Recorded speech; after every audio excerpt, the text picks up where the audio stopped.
Dans le fond, l'approche programme, c'est une approche intégrée qui vise à avoir un curriculum qui serait plus cohérent, où il y a un alignement pédagogique. Puis des cohérences à différents niveaux, autant au niveau du programme de formation en tant que tel, à l'intérieur du programme, donc à l'intérieur des cours eux-mêmes, puis ça amène aussi les enseignants à plus se parler.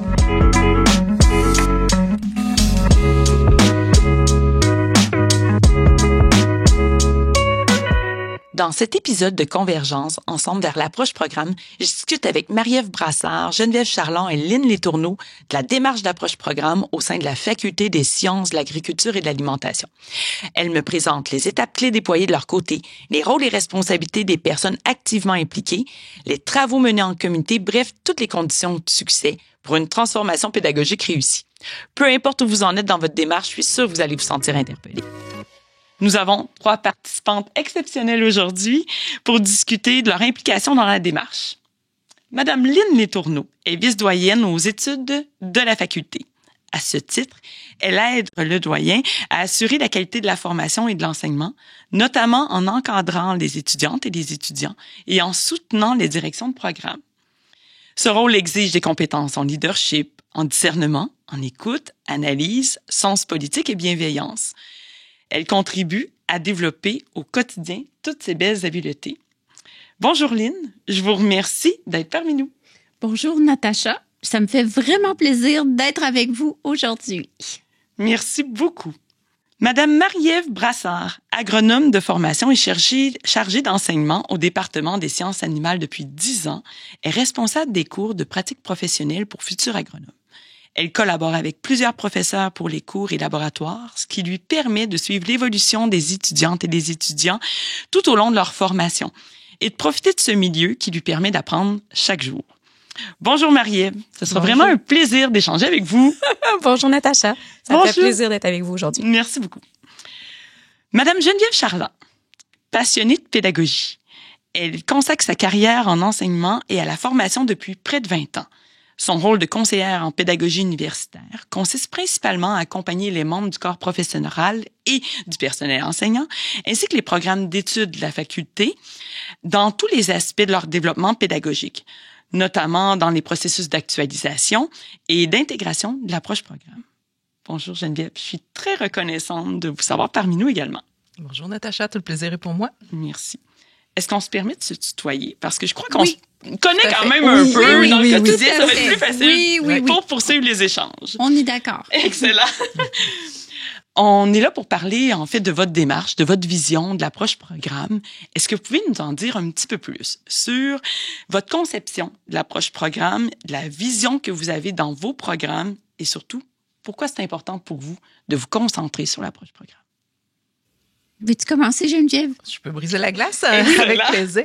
En fait, souvent, quand on me demande c'est quoi l'approche programme, j'aime ça l'expliquer assez simplement. Puis souvent, je mets un mot, c'est cohérence. Cohérence, en fond, l'approche programme, c'est une approche intégrée qui vise à avoir un curriculum qui serait plus cohérent, où il y a un alignement pédagogique. Puis des cohérences à différents niveaux, autant au niveau du programme de formation en tant que tel, à l'intérieur du programme, donc à l'intérieur des cours eux-mêmes, puis ça amène aussi les enseignants à plus se parler. Dans certains programmes d'études, par exemple, il y a 3 départements, mais est-ce que ça le fait? Dans certaines expérimentations qu'on a fait, c'est que ça a amené les gens à plus se parler entre les départements, parce que veut pas, des fois, les gens sont peut-être plus enclins à se parler dans leur propre département. Alors là, quand on a un programme qui est à cheval sur plusieurs, ben à ce moment-là, ça a souvent ça comme effet. Puis, évidemment, la finalité de tout ça, c'est de fournir un diplômé qui est plus compétent, qui va avoir une formation plus cohérente, où il y a une meilleure progression des apprentissages aussi. Oui. En fait, oui, c'est ça, j'allais justement faire du pouce là-dessus. Là. Moi, j'étais exactement là. Puis, tu sais, dans le fond, ce que ça a fait, tout le processus de l'approche programme de mon côté, là, comme chargée d'enseignement, moi, j'étais associée à un département. Fait que là, ça m'a permis de voir ce que tous les autres collègues dans les autres départements faisaient, de rallier des fois ce que moi, je dis aux autres cours. Tu sais, moi, je fais ça. Là, on fait ça ici, mais vous allez voir ça dans ce cours-là avec ce prof-là. Vous allez voir ça, vous allez voir ça.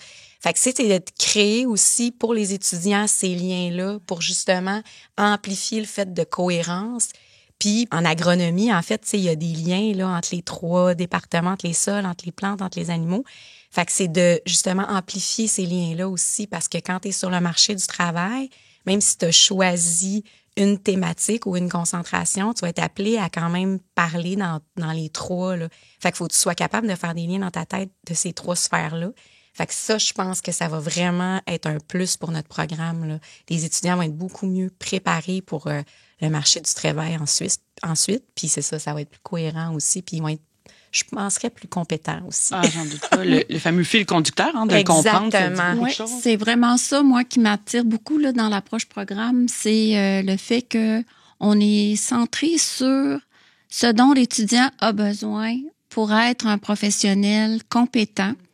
Puis nous, ça nous a amené, Marie-Ève nous donne l'exemple de l'actualisation en approche programme, du programme d'agronomie.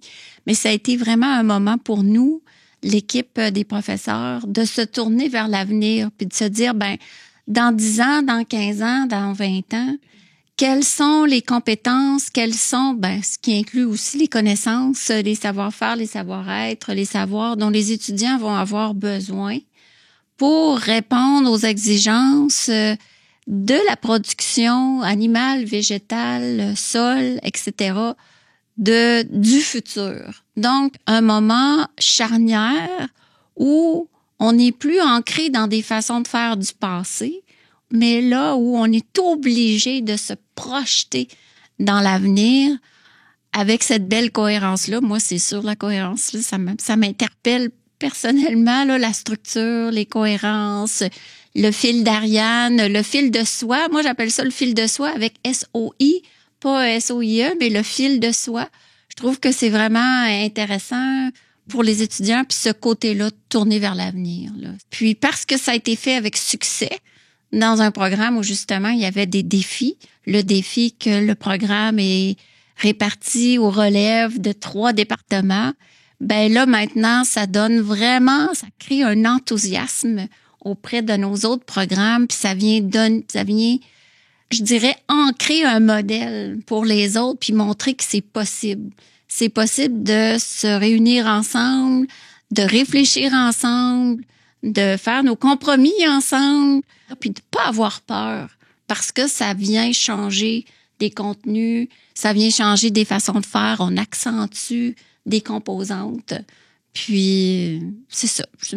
En tout cas, moi, je suis très emballée par l'expérience qui a été vécue à travers le processus là, d'actualisation de ce programme-là. Puis ça se présente bien pour les autres aussi. Dans ces défis de l'équipe, du programme, on recule un peu en arrière pour démarrer le tout. Est-ce qu'il y a des ingrédients essentiels? Est-ce qu'il y a des espèces d'étapes préalables ou des bases à établir pour donner le goût, en fait, d'aller vers cet avenir qu'on recherche? Moi, je dirais que le leadership de la personne qui est responsable du projet d'actualisation. C'est sûr que cette personne-là, elle n'agit pas seule. Elle a des complices au sein d'une équipe de pilotage. Donc, elle n'est pas seule. Elle est accompagnée d'un conseiller et d'une conseillère en pédagogie universitaire. Il y a également la conseillère en gestion des études ou le conseiller en gestion des études. Puis il y a des joueurs, des professeurs, des chargés d'enseignement. Mais le leadership de cette personne-là est fondamental, je pense, pour pousser les troupes, aller de l'avant, motiver, bien déployer ses habiletés politiques pour rallier lorsqu'il est le temps de rallier, contourner des impasses.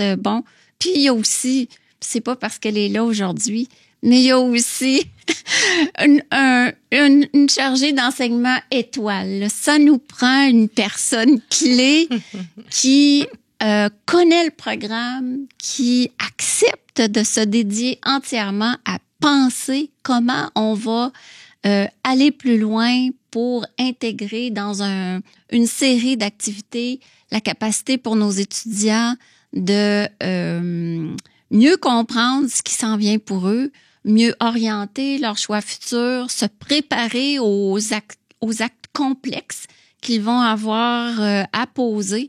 Puis ça, c'est sûr que Maintenant, une Marie-Ève, là, ça n'en prend une dans tous les processus d'actualisation. Fait que le leadership du responsable est un fidèle ou une fidèle bras droit pour l'accompagner là-dedans. C'est vraiment riche.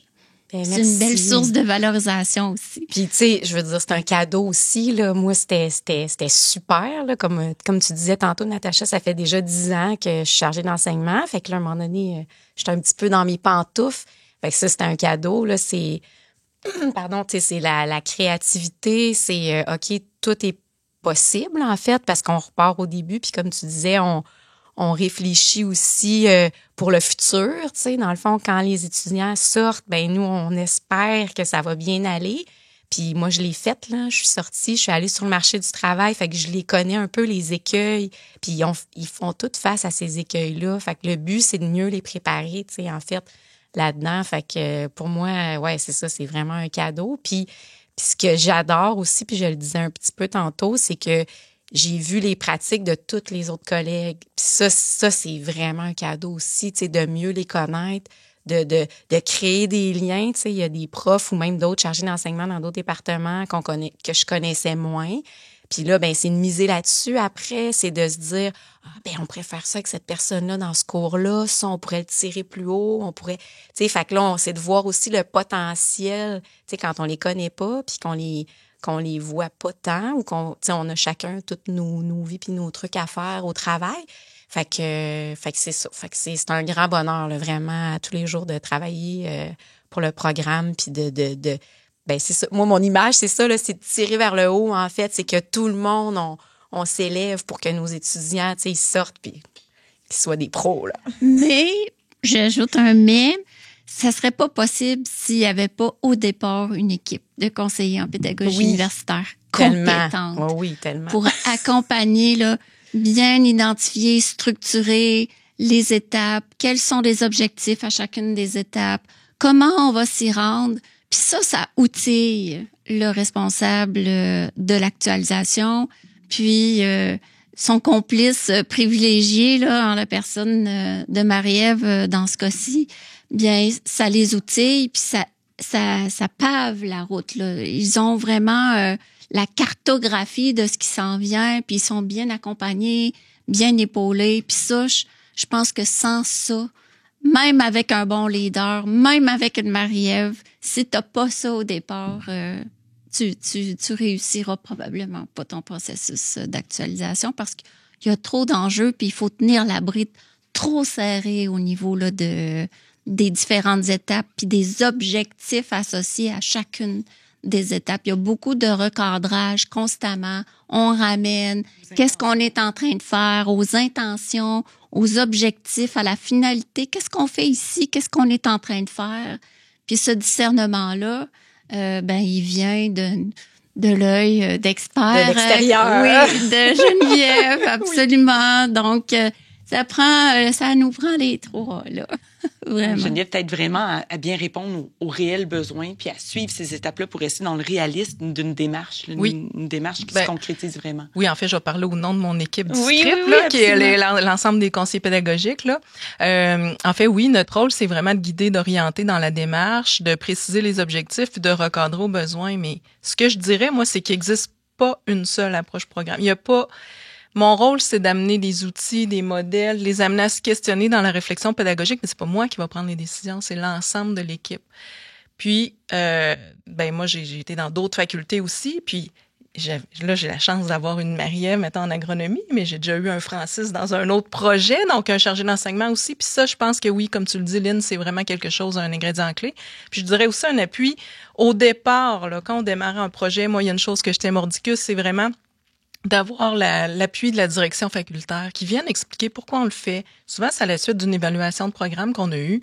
On a cette suggestion-là, cette recommandation d'intégrer, d'avoir plus de cohérence en implantant l'approche programme. Mais maintenant, si on ne prend pas le temps d'informer nos enseignants, l'ensemble de l'équipe, pour dire pourquoi est-ce que ça peut nous apporter, il y a comme pas de légitimité auprès de certaines personnes. Donc, je pense que ça n'est pas du temps perdu. Moi, j'insiste beaucoup là-dessus, pour mettre les bonnes bases. Puis après ça, l'ensemble de l'équipe comprend.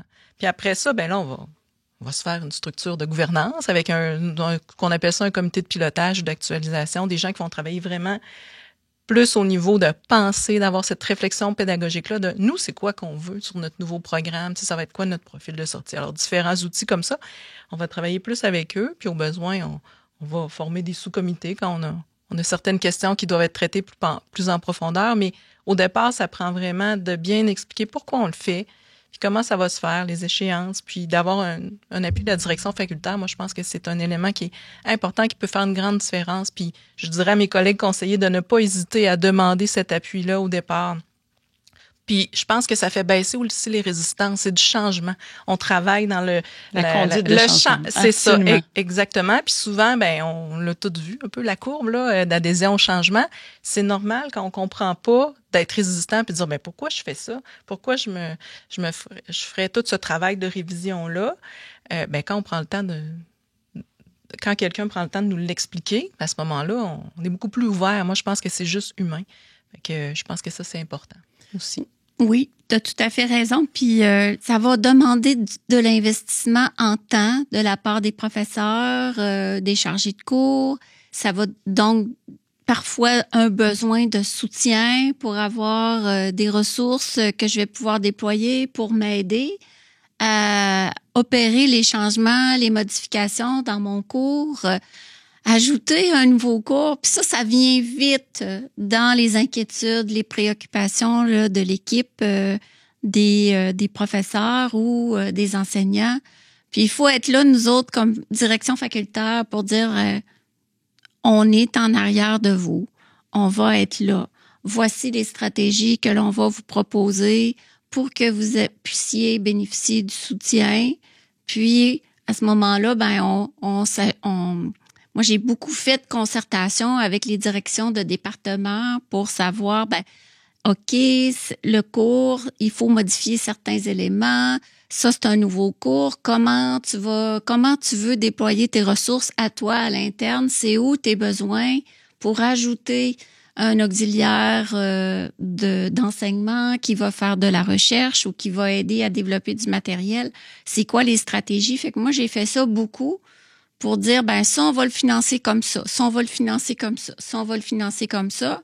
Puis aussi d'avoir l'engagement que si à un moment donné, les sources de financement qui existent sur le campus, à l'échelle institutionnelle, sont pas suffisantes, que la faculté va être là. Puis qu'on va pouvoir aller de l'avant avec notre projet. Puis je pense que les professeurs...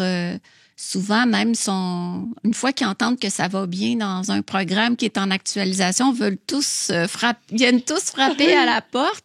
Puis là, ça nous permet aussi d'expliquer que notre équipe, il y a des limites à ce qu'elle peut faire en même temps, puis tout le soutien qui est nécessaire. Puis également les ressources matérielles, puis que les conseillers en pédagogie universitaire, ça pousse pas dans les arbres, puis l'argent non plus. Fait que ça nous permet de prioriser, c'est ça, les projets, puis de décaler dans le temps, puis dire, écoutez, quand on le fait, puis on le fait pour de vrai, puis on vous appuie.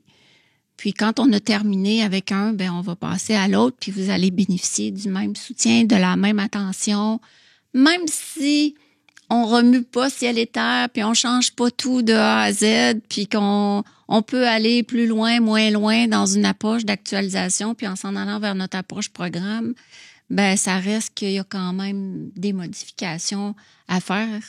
Puis ça, ça exige de penser à un plan de déploiement de nos ressources humaines puis financières. Là. Il y a plusieurs acteurs. Oui, une situation plusieurs acteurs, oui.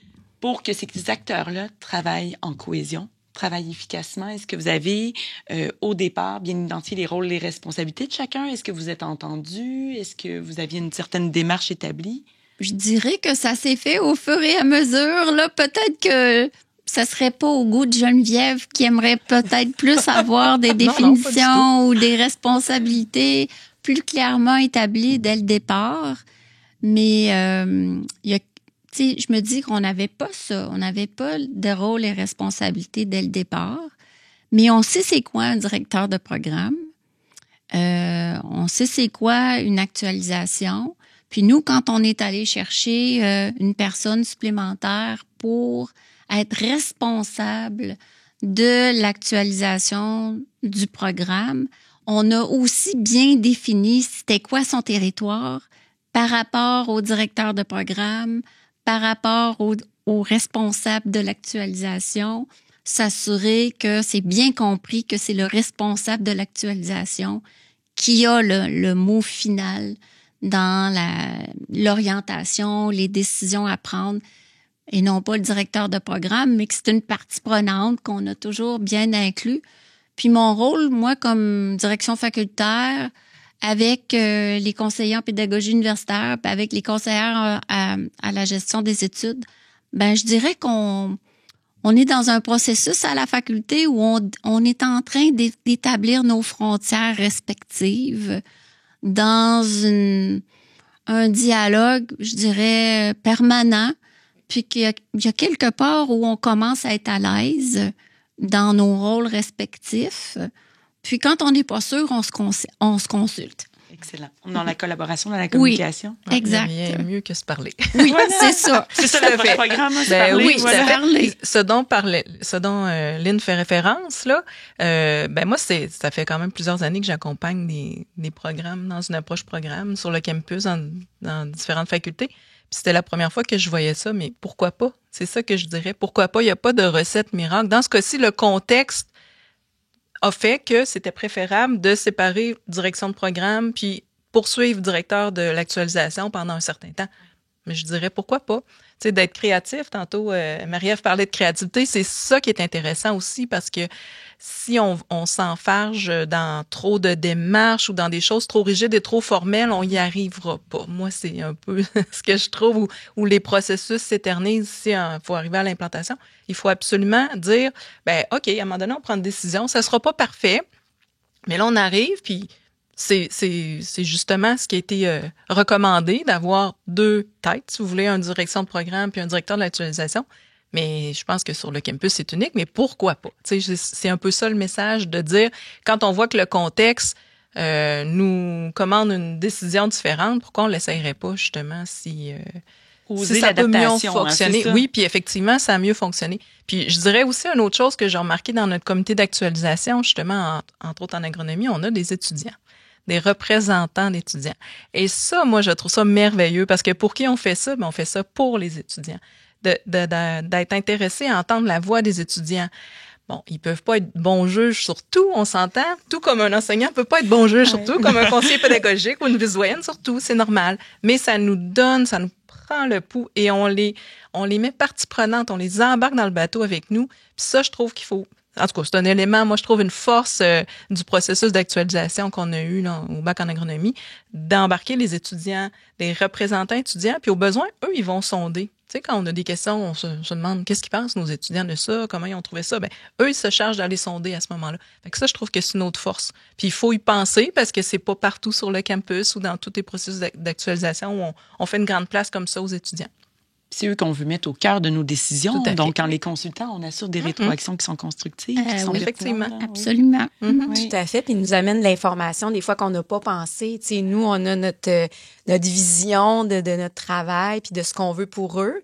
Mais eux, ils nous disent ce qu'ils veulent aussi. Puis des fois, ça reflète un peu ce qu'ils anticipent ou du marché du travail ou tout ça. Fait que des fois, ça nous fait allumer sur des trucs que peut-être qu'on n'avait pas vu l'importance que ça avait pour eux, par exemple, ou on peut les rassurer. Des fois, on se dit, oui, tu sais, c'est correct, on l'a prévu dans telle chose ou dans telle chose. Fait que c'est vrai que c'est un apport vraiment super. Puis c'est un long processus aussi, fait que les étudiants changent. Fait que ça, c'est le fun aussi parce que dans notre comité, dans notre petite gang, là, ça fait aussi changer les visions. Puis comme on a 3 départements, mais c'est des étudiants des fois qui changent, qui viennent de d'autres départements. Fait que ça amène d'autres façons de penser, d'autres visions par rapport à l'agriculture puis à notre domaine. Fait que ouais, c'est vraiment, c'est super précieux. Tout à fait. Comme les étudiants évoluent, changent, l'approche programme aussi, parce que c'est pas une finalité en soi, c'est de l'amélioration qui est en continu. Il est question beaucoup de communication dans ce que vous partagez. Est-ce que vous avez des moyens? Est-ce que vous avez des stratégies pour faciliter cette communication-là? Je pense au comité de pilotage, je pense au sous-comité, pour vous assurer que les informations, coulent, les informations circulent. Oui, ben en fait, c'est ça comme disait Geneviève, on a notre petit comité là, que là, on le nomme le comité d'implantation parce qu'on a commencé, là, on a déjà une année de fête, fait qu'on a ce petit comité-là qui est tout le temps dedans. Là. Dans le fond, on travaille, on se réunit là, vraiment souvent pour voir où on est rendu, puis les échéanciers. Puis on a aussi, moi, ce que je trouve super intéressant, là, nos réunions de comité élargies qu'on appelle, où là, tout le monde qui est impliqué, dans le fond, au bac d'agronomie est invité. Puis là, on présente, dans le fond, les travaux qui ont été faits dernièrement, où on s'en va, où est-ce qu'on est par rapport aux échéances, puis tout ça. Puis encore là, c'est excusez l'anglicisme, mais c'est du feedback vraiment merveilleux parce que là, on voit, où sont les... tu sais, il y a des trucs, des fois, qui sont confrontants. Là. Même nous, on est dans le comité d'implantation, puis des fois, je me dis, oh my God, il va falloir que je fasse ça. Fait qu'on comprend que pour quelqu'un qui n'est pas tout le temps là-dedans, ben ça peut être confrontant. Fait que quand on leur présente ça, ben là, on a des questions, on a aussi des échanges. Fait que ça, c'est vraiment précieux aussi. Ça nous permet des fois de rassurer. Des fois, il y a quelque chose qu'on a échappé. Fait que là, on fait, ben oui, c'est vrai, il faudrait qu'on pense à ça. Fait que c'est ça. Fait que ça, ces réunions-là où tout le monde est invité, là, moi, j'adore ça. J'adore ça. C'est vraiment le fun. Ouais. Puis solliciter les gens. En fait, dans des sous-comités permet de dégager aussi d'avoir une moins grande charge de travail. Donc, on se regroupe tout le monde, on parle ensemble, on tient la route, on s'assure du fil. On est conscient que l'information nous est transmise, donc on est dans la transparence, mais aussi on n'a pas une surcharge de travail parce que il y a des défis qui sont confiés en sous-comité. C'est ce qu'on fait. Exact. Fait que le modèle, il a été utilisé, le modèle de gouvernance a été utilisé dans le processus d'élaboration de la nouvelle version actualisée du programme. Puis là, est utilisé dans l'implantation de la version actualisée.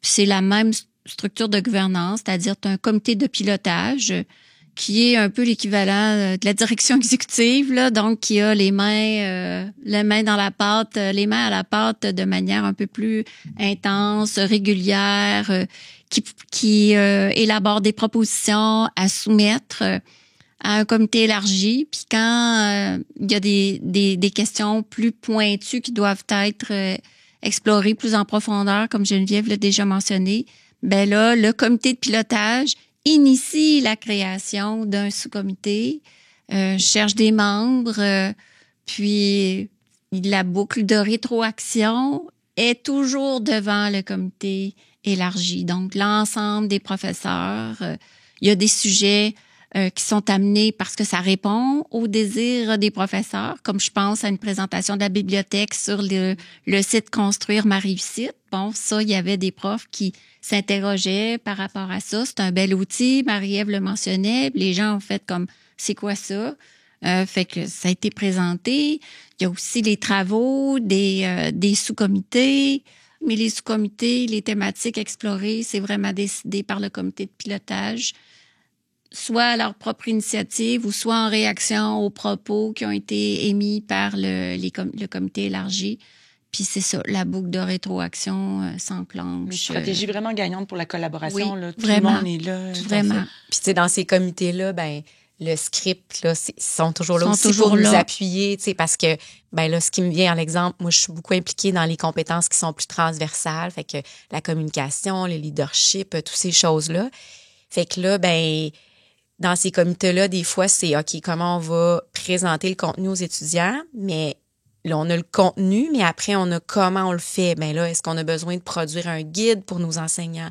Les grilles d'évaluation, c'est une chance qu'on les a pour nous aider à mettre ça, les grilles d'évaluation. Fait que, tu sais, sont avec nous aussi dans ces comités-là pour nous aider à développer les outils. Tu sais, ils ont comme les structures, puis là, après, on discute pour le contenu, puis tout ça. Puis c'est toujours d'appuyer aussi nos enseignants, tu sais, de les aider parce qu'eux, ils ont d'autres choses, là. Fait que nous, on est là pour les aider, puis les outiller, puis que tout le monde parle le même langage. Tu sais, autant les enseignants que les étudiants, qu'on ait tous le même référent, encore là, dans un esprit de cohérence. Vraiment. Donc, un regard disciplinaire qui est conjointement travaillé avec un regard pédagogique. Tout à fait. Pour que ce soit bien vivant dans les cours, bien vivant dans la structure du programme. Oui.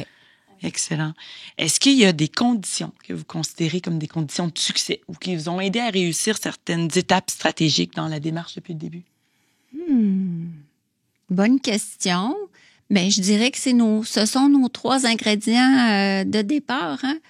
D'une bonne équipe de conseillers pédagogiques qui est capable de soutenir un bon leader avec un merveilleux ou une merveilleuse complice chargée d'enseignement qui accepte là, de s'approprier en entier le projet, puis justement comment on va intégrer le développement des compétences transversales, puis qui fait ce travail-là. Ben moi, ce qui me vient en tête aussi beaucoup, on parlait de communication, moi, je pense que ça, c'est vraiment super important. Parce que, comme on disait, là, nous, on est là-dedans tous les jours, mais c'est pas tout le monde qui est là, puis je comprends le prof qui est dans sa recherche, puis qu'il y a des étudiants gradués, ils donnent un cours dans le programme ou 2 cours. Fait que c'est important, de les tenir à jour dans où est-ce qu'on est, où est-ce qu'on s'en va, pourquoi aussi, tenir ça aussi, le pourquoi, rassurer, parce que des fois, c'est un peu épeurant, honnêtement, au début, tu te dis, oh, là, faut que je refasse mon cours, mais c'est pas toujours ça, comme Lynn disait. Des fois, c'est juste des petits aménagements, un petit peu d'alignement pédagogique.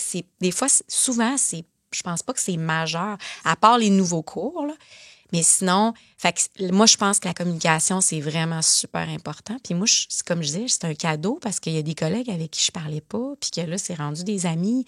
Parce que, justement, à cause de ça, parce qu'il faut que je sache qu'est-ce qu'ils font, puis où est-ce qu'on pourrait aller. Puis, moi, je pense que la clé, c'est là, la communication. Mais une fois l'étape là, de l'élaboration de la version actualisée, je pense qu'un facteur de succès, c'est que les professeurs se sentent accompagnés. Il faut qu'ils sentent qu'ils sont accompagnés et soutenus. Puis ça, c'est très exigeant pour l'équipe de conseillers en pédagogie universitaire.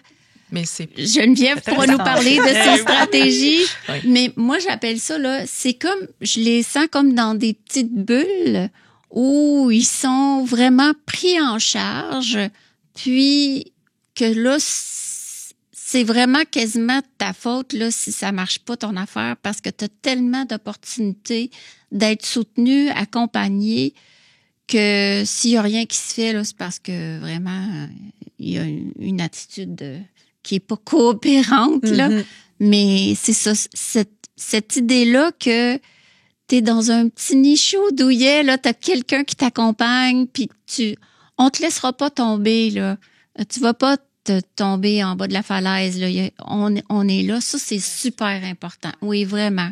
Ben, on a développé à travers les années, là, différentes expérimentations, hein, parce qu'il n'y a pas non plus de formation pour les conseillers pédagogiques en approche programme nécessairement. Fait que c'est pour ça que le balado est intéressant, là, puis on va avoir différents modèles dans différentes facultés. Mais ce qu'on a essayé dans les années précédentes, c'est plein de modèles, puis entre autres, un qui a bien fonctionné, c'est vraiment de les prendre par cohorte. La première année, nos ateliers pédagogiques qu'on anime, donc l'ensemble des conseillers pédagogiques. Puis ça, je trouve ça intéressant aussi parce que dans notre équipe, on a des formations très complémentaires. Puis on a des expertises complémentaires. Puis ça, je pense que c'est une force qu'on a parce que chacun va accompagner les gens. On a quelqu'un plus spécialisé en évaluation. Puis dans ces ateliers-là, ce qu'on fait, actuellement, on en a 4. Habituellement, on prend nos enseignants de la cohorte de la première année et on le forme j'utilise souvent l'expression anglophone just in time, là, c'est important, le momentum, puis le timing des fois, là, puis pour ça l'est. Donc, l'enseignant, il sait qu'il doit faire certains changements dans son cours. Il y en a qui n'auront pas de changement à faire. Il y en a d'autres qui vont en avoir beaucoup, puis il y en a d'autres qui vont en avoir peu. Mais derrière ça, ce qui est intéressant, moi, ma paye souvent, c'est quand je vois que l'enseignant embarque vraiment dans ce processus de réflexion pédagogique-là. Puis au cœur de ça, ben c'est un peu l'alignement pédagogique des 3 composants qui sont. Il faut que dans mon cours, dans mes séances de cours, j'ai des cibles d'apprentissage. Fait que là, on leur montre comment bien les formuler. Il y a déjà des formations au SSE, mais on fait un petit peu un crash course 101 de la pédagogie, si on veut. Ensuite, comment j'enseigne, quelles sont mes activités d'apprentissage que mes étudiants vont faire, puis comment je vais l'évaluer. Si moi, je sors de ces ateliers-là puis que je vois que mes enseignants ils ont un tableau d'alignement pédagogique de ces 3 composantes-là, qui ont compris là, qu'il y avait vraiment... qui ont modifié un petit peu des choses des fois dans leur... Je dirais qu'à chaque fois, ça arrive. Là, les gens vont modifier un peu les choses dans leur conception là, de l'enseignement puis de l'apprentissage. Puis on force personne, mais souvent, on a des petits miracles même qu'on a rencontrés au fil des interventions. Puis ça, c'est ma paye pour moi. Puis à ce moment-là, ben, je me dis travail accompli. parce qu'il y a la cohérence, oui, au niveau curriculaire, puis au niveau dans l'enseignement. Puis ce que ça fait, comme disait Marie-Ève, là, c'est ça qu'on a été témoin dans la première année d'implantation, là, vraiment, c'est que on avait des enseignants des 3 départements assis dans cette cohorte 1, par exemple. Là. Puis là, on est en train de le faire avec la cohorte 2. Ben là, les gens se sont mis à se parler. Puis là, dire, ben, je parle de ce sujet-là, moi aussi. Donc, OK, ben des fois, ils ont juste besoin de se rencontrer les 3 à ce moment-là. Puis de parler de comment ils vont l'aborder pour pas être trop répétitif non plus. Puis voir garder ce fil conducteur-là. Puis parfois, ben, ils ont besoin de l'aide d'un conseiller pédagogique, mais des fois, non. T'sais, des fois, ils peuvent... Donc, ça, cette communication-là, ça a brisé un peu, je pense, certains silos peut-être qu'il pouvait y avoir à certains égards parce qu'on est avec une faculté où il y a des départements, des fois, ça fait des frontières, même si on le veut pas. Des fois, ça arrive. Donc, c'est ce qu'on trouve qui est intéressant là, dans ces ateliers-là, d'avoir rassemblé les gens. Là, on a un cours de pratique professionnelle là, qui est on en a plusieurs cours de pratique professionnelle. Donc, à ce moment-là, il y a des préoccupations que les enseignants nous disaient. On trouve que, par exemple, je sais pas, au niveau de la rédaction, oui. On a fait un guide de rédaction justement pour les étudiants au programme en agronomie. Les ressources aussi qui sont offertes pour les étudiants quand il y a, peu importe, ils ont besoin d'aide, soit au niveau scolaire ou encore plus au niveau psychologique et tout ça. Bon, Marie-Ève se charge dans le cours, si vous voulez, d'intégrer tout ça, puis elle l'a communiqué aux enseignants. Donc, les enseignants savent que les étudiants sont déjà au courant. Ils peuvent trouver ces informations-là au lieu d'avoir cette charge-là de répéter à chaque session ou à chaque cours cette information-là. On a pris les préoccupations globales puis on a essayé de les traiter dans les bons cours, finalement. La déconstruction des silos a des retombées jusqu'à l'étudiant. Puis l'étudiant ensuite fait beaucoup plus de liens. Hein. Tout à fait. Ça nourrit. Non, c'est super précieux, ces ateliers-là. C'est vraiment le fun. Puis c'est ça, ça crée des liens. C'est beaucoup ça. En tout cas, moi, c'est ça que je retiens, là. Ouais. C'est que ça crée des liens. Ben, surtout nous, j'imagine, avec nos départements, là. J'ai pas... C'est ma seule référence. C'est dur à imaginer ailleurs. Mais c'est vraiment ça. C'est que ça crée vraiment des liens, puis qui est en lien direct avec le domaine. Tu sais, l'agriculture, tout est lié ensemble. Puis les séparer, là, tu sais, comme on met en atelier conjoint les professeurs qui, année par année, ont des modifications. Oui. Tu sais, c'est un bac de 4 ans. Fait que là, je veux pas voir ceux qui vont être à implanter des modifications dans 4 ans, mais là, je m'occupe de ceux qui ont à le faire à brève échéance en première année. Après ça, ceux qui ont les cours actualisés pour la 2e année, ensuite la 3e, ensuite la 4e. Ça, c'est vraiment bien. Puis, c'est sûr que moi, comme vice-doyenne aux études, tu sais, j'ai beau dire, on peut tout faire. Si tu penses à un cours où vous voulez être 2, 3, avec un tronc commun, puis après ça, vous vous séparez en fonction de blocs. On peut, sur le plan administratif, on est capable de vous ficeler tout ça. Mais quand tu leur dis ça, puis ils viennent te voir, c'est comme si tu parlais un peu en chinois. Mais quand ils se retrouvent dans les ateliers, puis là, ils sont avec Jean-Pascal en biologie végétale, Éric en sciences animales, Silvio en sol, puis là, on est toutes, on pourrait se mettre ensemble puis concevoir un beau cours. Puis Lynn, elle nous a dit que il y avait pas d'obstacle administratif qu'elle pouvait nous arranger tout ça. Ben, c'est ça. C'est que s'il y avait pas cette opportunité-là, tout le monde de se retrouver, ben les silos, ils seraient plus difficiles. Moi, c'est comme si je prêche un peu dans le désert, là. Les silos seraient plus difficiles à briser. J'ai beau leur dire, vous pouvez faire ce que vous voulez. Tout est ouvert. Ben là, en se parlant, les opportunités de faire ce qu'on veut, elles se révèlent d'elles-mêmes. Qui va servir les étudiants à la fin. Oui, qui va servir les étudiants à la fin. C'est que dans un cours, quand tout est présenté comme interrelié, ben je veux dire, dans ta tête, ça se fait aussi comme ça. Là. Ouais. Ça va les servir aussi au final. Puis de comprendre le potentiel du transfert sur le terrain. Mais ça nourrit énormément les enseignants. Et si on revient au départ, ça nourrit également l'adhésion, la mobilisation, puis la curiosité de travailler cette approche programme-là que vous avez mis en place. Oui, tout à fait. Oui. C'est très intéressant.